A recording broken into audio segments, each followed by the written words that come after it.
তো hello guys, আমি একটা উড়ন্ত গ্যাজেট নিয়েছি, সেটার দাম হচ্ছে 300 টাকা। তো চলুন সেটাকে উঠতে পারে কি পারে না, চলুন ওটা ট্রাই করা যাক।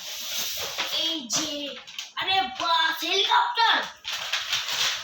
এই যে হচ্ছে রিমোট, মানে কন্ট্রোলার।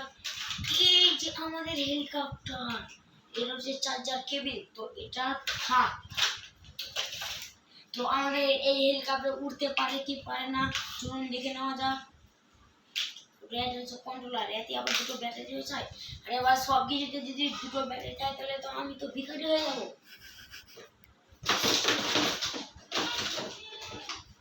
তো অনেক খোঁজাখুঁজি করে দুটো ব্যাটারি পেয়ে গেছি। তো চলুন এই দুটো লাগিয়ে দেওয়া যাক।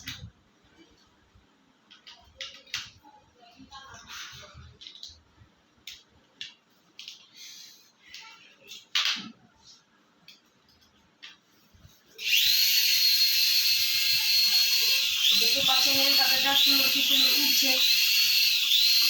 যদি ভিডিওটা আপনাদের ভালো লেগে থাকে অবশ্যই একটা লাইক করে দিবেন আর চ্যানেলটাকে সাবস্ক্রাইব করে দিবেন। দেখা হচ্ছে, বাই বাই, টাটা। নেক্সট